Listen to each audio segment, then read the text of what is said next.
Pour deviner et anticiper ce que l'avenir nous réserve, il faut parfois faire appel à des personnes aux métiers peu communs.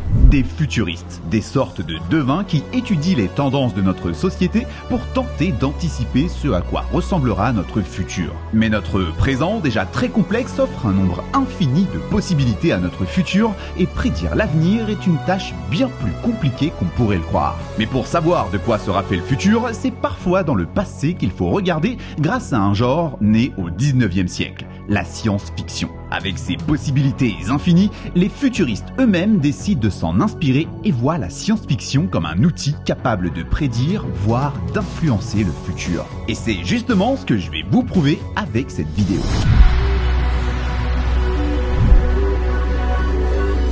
Et avant de commencer, j'aimerais vous remercier pour votre participation au sondage, puisque vous avez été nombreux à voter pour le nouvel élément qui sera ajouté au site internet de la chaîne. Et c'est finalement les ressources scientifiques que vous avez décidé de retrouver sur le site. Jusqu'ici, je vous les mettais dans la partie description, mais les avoir sur le site internet rendra les choses encore plus simples, puisque plutôt que d'avoir plein de liens en description, il n'y aura désormais qu'un seul lien qui vous redirigera vers l'article et les ressources utilisées. Ceux qui me suivent depuis un moment savent que j'ai créé ce site internet grâce à Odoo qui sponsorise cette vidéo. Le but est de vous partager toutes les informations que j'ai trouvées super intéressantes, mais que je n'ai pas pu placer dans mes vidéos. Ce que je vous propose très rapidement, et pour ceux qui aimeraient créer leur propre site internet, c'est de vous montrer à quel point c'est simple de le faire avec Odoo, en partant sur l'exemple de la vidéo du Naruto Run. Le site se construit simplement via des glissés-déposés. Il suffit alors de personnaliser les blocs avec les fonds et les textes que vous voulez. Dans cette vidéo, je vous recommandais de découvrir quelques-uns des youtubeurs qui m'avaient beaucoup inspiré sur le sujet. Je vais donc aussi les ajouter et je ferai la même chose chaque fois que l'occasion se présentera. Ici aussi, rien de plus simple, je glisse, dépose le bloc image-texte, ensuite je réarrange les images pour avoir le rendu qui me plaît et je les remplace par les vidéos en question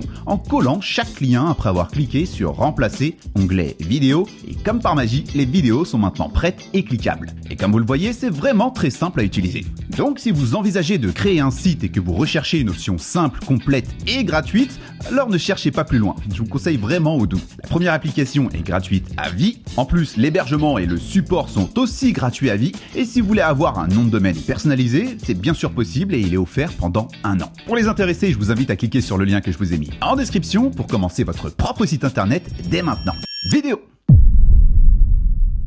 Dans Terminator 2, on découvrait T-1000, un cyborg conçu par la super intelligence artificielle appelée Skynet. Comparé aux autres cyborgs de la saga, le T-1000 avait une constitution physique unique. Il était fait de ce qu'ils appellent un métal mimétique polyalliage, une sorte de matière capable de passer d'état solide à liquide presque instantanément et qui permet de se métamorphoser. Ce qui veut dire qu'il peut utiliser cette capacité pour se camoufler en imitant l'apparence de n'importe quel humain qui l'aura touché ou créer des armes à partir de son propre corps. Il peut aussi se réparer rapidement après avoir subi des dommages en faisant simplement couler le métal liquide dans l'endroit touché. Mais une des scènes mythiques du film, c'est celle-là. En passant d'état solide à liquide, il passe sans problème à travers les barreaux de cette porte. Dans la réalité, une équipe internationale d'ingénieurs a développé un nouveau type de robot liquide. Ce robot n'est pas fait à partir de métal mimétique polyalliage, mais de ce que les scientifiques appellent Magnétoactive Phase Transitional Matter, MPTM, qui est beaucoup plus simple. Comme le T-1000, cette matière peut passer d'un état solide à un état liquide et vice versa.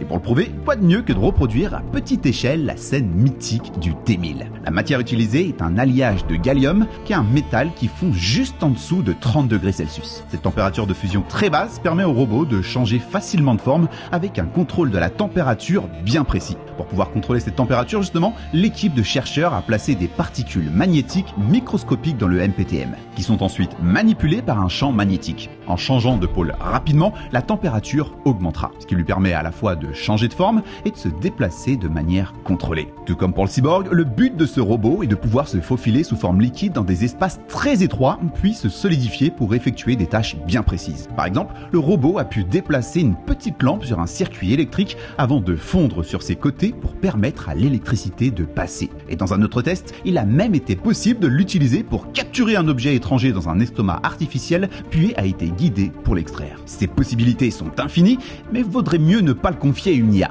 Les intelligences artificielles sont à la mode, mais avec Skynet, on aurait été prévenu.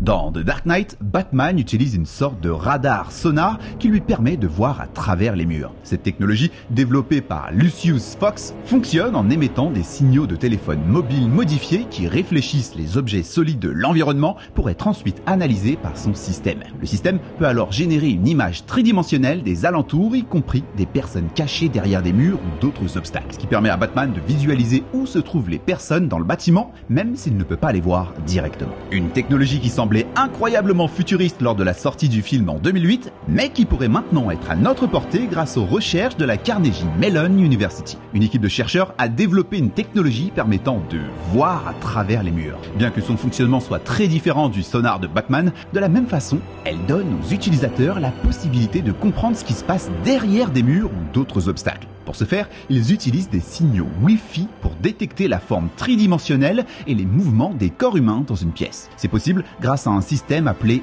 Dense Pose, qui permet de cartographier tous les pixels de la surface d'un corps humain dans une photo. Ensuite, un réseau neuronal va lier les signaux Wi-Fi reçus par les routeurs aux coordonnées des corps humains analysés. Plutôt que de surveiller les mouvements de criminels comme le fait Batman, les chercheurs de Carnegie Mellon envisagent d'utiliser cette technologie d'une autre façon. Par exemple, ils proposent de l'utiliser pour surveiller le bien-être des personnes âgées à domicile ou d'identifier des comportements suspects. Ouais. Avec toute la méfiance qu'on a sur ces technologies qui sont de plus en plus intrusives, pas sûr que ça puisse se mettre en place demain. Vous l'imaginez, tout comme le sonar de Batman pose des problèmes d'éthique dans le film, si vous l'avez vu, cette technologie soulève pas mal de questions importantes sur la vie privée. Pour se défendre, les chercheurs disent que leur technologie offre un meilleur respect de la vie privée des utilisateurs par rapport aux caméras traditionnelles, puisqu'elles ne permettent pas de capturer des images détaillées ou identifiables, ce qui se défend honnêtement. Mais la question est surtout de savoir à quel point cette technologie sera sécurisée et qu'est-ce qui se passerait si elle tombait entre de mauvaises mains. À l'image du sonar de Batman, la technologie de Carnegie Mellon promet de faire un bond dans le game de la surveillance, mais propose aussi un futur très Black Mirror-esque où la technologie avance plus vite que ce qu'on est prêt à accepter. Dans le 3e épisode de la première saison de Black Mirror, The Entire History of You, on découvre une technologie de mémoire implantable appelée Grain. Ce dispositif implanté derrière l'oreille des utilisateurs enregistre tout ce qu'ils voient, entendent et disent. Les utilisateurs peuvent alors revoir ces enregistrements dans leurs yeux comme un film personnel ou les projeter sur un écran pour que d'autres personnes puissent les voir aussi. C'est ce qu'on appelle le rideau. Dans la réalité, une technologie basée sur une IA et une IRM permet de faire quasiment la même chose. Du côté de l'IA, Stable Diffusion, un générateur d'images a été entraîné sur des milliards d'images et associé à des descriptions textuelles. En prenant les images capturées par l'IRM, l'IA est alors capable d'associer les motifs d'activité cérébrale à celles des textes qui leur ont été associés pour en reconstituer de façon plus ou moins précise les images. En gros, l'IA est capable de comprendre ce que notre cerveau voit et le montre. À l'image de ce qu'on voit dans l'épisode de Black Mirror, cette technologie fait la même chose en stockant d'abord les images produites par l'IRM avant de la restituer en information visuelle. La seule différence est que la technologie de Black Mirror est un enregistrement direct de ce que la personne voit en utilisant les yeux comme caméra et peut être rejoué à la demande. Là où la technologie basée sur l'IA et l'IRM est plus passive, puisqu'elle cherche à recréer des images à partir des schémas d'activité cérébrale. Donc en gros, la technologie de notre monde est encore plus poussée que celle de la fiction. Et à un tel point que là où l'implant de Black Mirror enregistre les expériences telles qu'elles sont vécues, la technologie basée sur l'IA et l'IRM pourrait être capable d'aller beaucoup plus loin en recréant non seulement les images vues, mais potentiellement aussi les images imaginées ou rêvées. Ce qui rendrait possible, à côté de votre album photo de vacances, de vous permettre de créer un album Mes rêves été 2023. Dans le film Minority Report, on est à Washington DC en 2054, avec une police qui utilise une technologie avancée pour arrêter les criminels avant qu'ils ne passent à l'action. Cette technologie est possible grâce à 3 personnages mutés qu'on appelle précogs. Ils ont le don unique de voir l'avenir et plus précisément de prédire les crimes avant même qu'ils ne se produisent.